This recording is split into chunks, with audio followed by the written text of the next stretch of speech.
Again, my name is Maria Davydova-Flores. I'm a senior ES specialist with CDFW, and I've been with the state for over 10 years. And today I would like to share my experience with the disability insurance leave program that is offered currently to state scientists giving birth.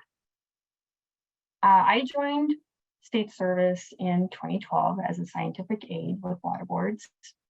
And in early 2020, I was an environmental scientist there. I was enrolled in annual leave, and my husband and I were planning to start a family soon. In March, when the pandemic was declared,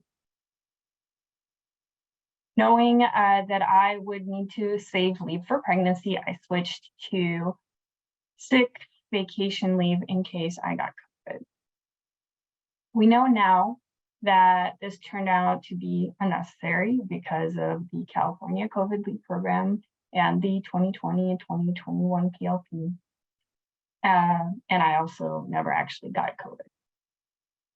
I signed the paperwork without assistance from my HR to understand the impact of the leave program on my parental leave options.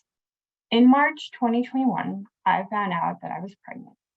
I was elated and at the same time nervous about miscarriage and a million other what if scenarios. When I was 10 weeks pregnant, I called our HR to understand my leave options. And I was left in complete shock. I found out that I couldn't switch to annual leave until 2 months after I was due, when the 24-month lockout period would have ended, and that the only paid leave option available to me was going to be NDI, which would pay $135 a week and not allow me to supplement with leave credits. I used the state controller paycheck calculator and found out that after deductions, including insurance for the new family member, for 1 full month, I would have gotten 1% of my regular paycheck. This was certainly not an option that we could afford. So as I processed this, I did a lot of crying. And in my desperation, a dark, awful thought occurred to me. Maybe if I miscarried, if I lost my baby, which was my darkest fear, at least I would be able to start over and take an ENDI and be able to spend more time with my baby. And that thought made me feel like a monster, and it still haunts me to this day. And you can share the presentation now. Thank you. My son was born on December 18th, 2021. I did not take NDI. I worked until the day before I went into labor, and then exhausted my remaining leave credits so that I could get 100% of my regular paycheck after dipping into my leave during pregnancy for doctor's visits, feeling too sick to work, and a much needed vacation with my husband. This allowed me to stay with my newborn for just 5 weeks after he was born. When I went back to work, I was not ready. I felt both like an awful employee because I was not, because I didn't feel I felt like my performance was down. And I also an awful mother because I wasn't full-time with my newborn son. I also was extremely stressed due to not having any leave reserve. It was stretched so thin that due to not getting clear information from HR about leave accrual, I used more leave than I had available when my parents visited to meet their grandbaby. So I'm now employed with a different agency. My son is 1.5 years old. And I'm still waiting for the 500 to 800 account receivable for overused leave in February of 2022. Also, I continue to struggle to build up my leave balance, by the way. And those who had babies in daycare know why. They get themselves and you sick all the time. This experience had a deep impact on my mental health that I'm dealing with to this day. And today, any state scientist who recently switched to sick vacation and find themselves with an injury, pregnancy, sick family member, and other things that disability insurance is meant to address, they can find themselves in this situation while we don't have a new OU. And they may be even worse off because, I did have extra credits due to the 2020-2021 PLP. Thank you so much. Thank you so much for letting me share my experience today. And my name is Anna Kalashnikova. I had a baby just a little over 2 weeks ago, and I'm going to share my experience with ENDI and current benefits. So unlike Maria, I was on vacation.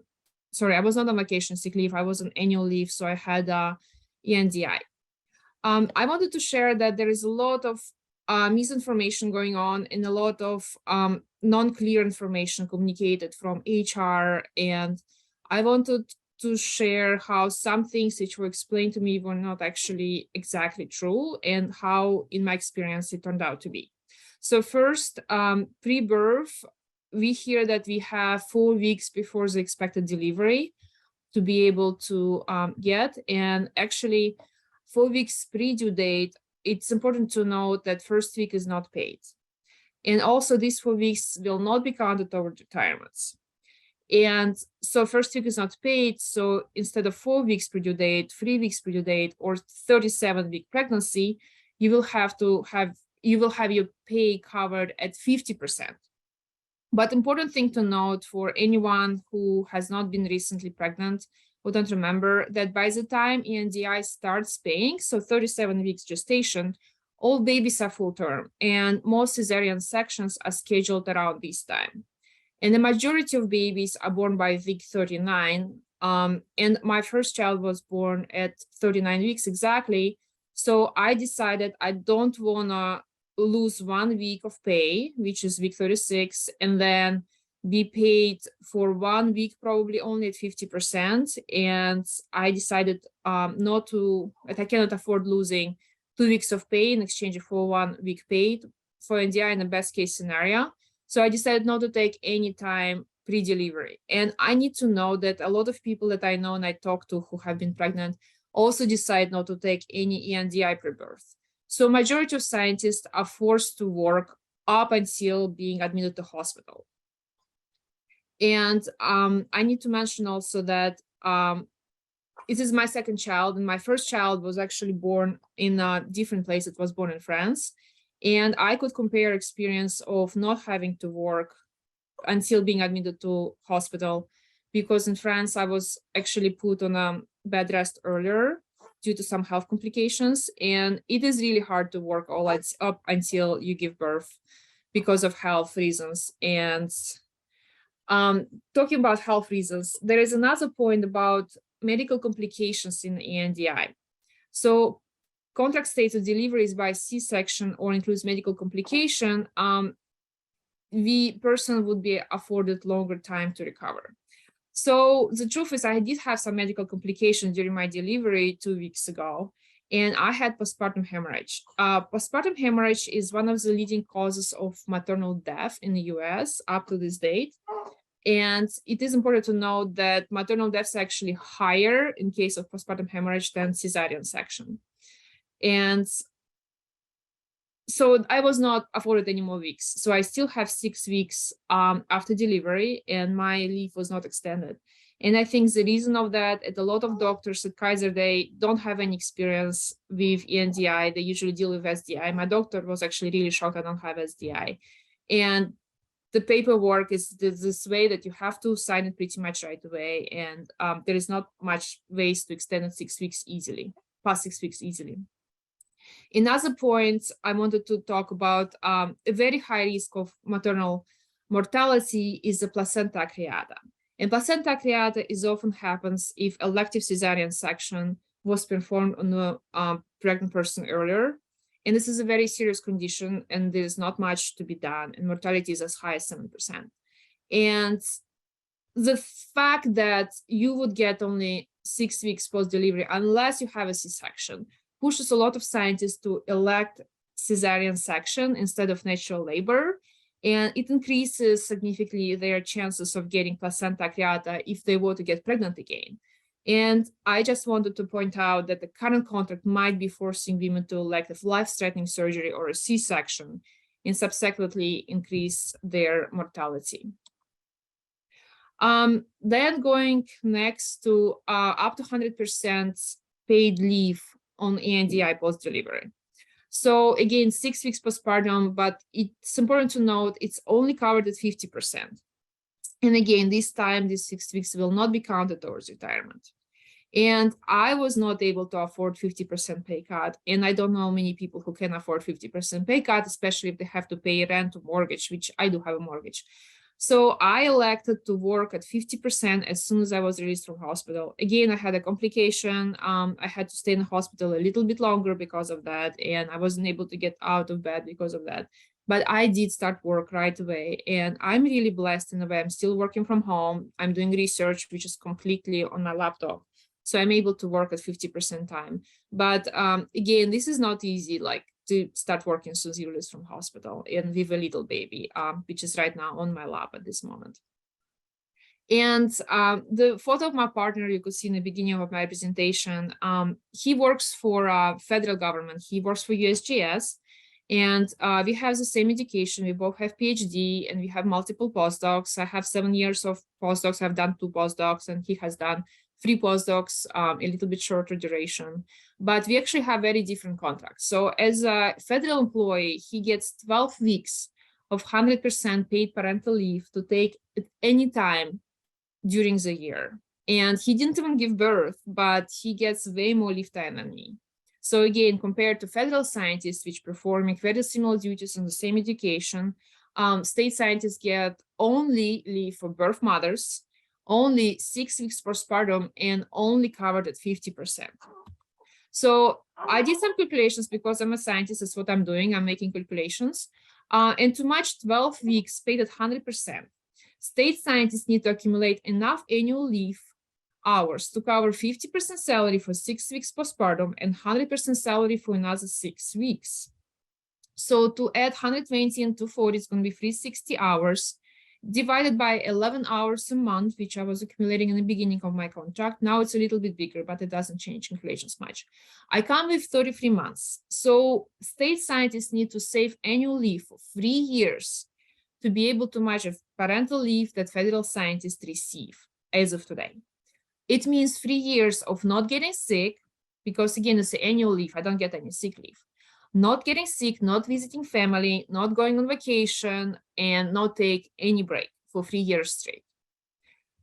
And after you exhausted all these 3 years of leave that you have been accumulating for 3 years, your child might be able to start childcare after several months later, which also, like, I don't know how you're going to cover that.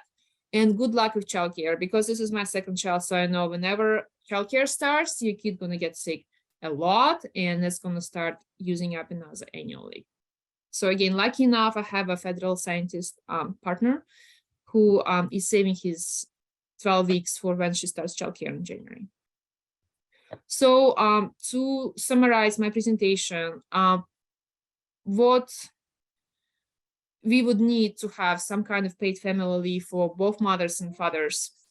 It would ensure that the gender equity would persist, and it would stop baby penalty on women starting from, I didn't mention, but I know some scientists who actually went on sabbatical or went on part-time after baby was born, just because it was impossible to keep up. And again, we're doing important work. State scientists like myself, I'm making sure that food is safe for consumption. I'm making sure there is no dangerous pesticides present on food or cannabis. And so the baby penalty on women makes women either drop out of workforce altogether or lose retirement and other issues. Another issue is to make state scientists work as appealing as federal scientist contracts. It is really hard to recruit people right now in my position. Would ensure pregnant women are not forced to work up until the due date. Would not push women to elect life-threatening surgeries such as cesarean section, and would not require state workers to save all their annual leave for 3 years to recover after birth and care for new child. And thank you so much for letting me share my experience today. I am done.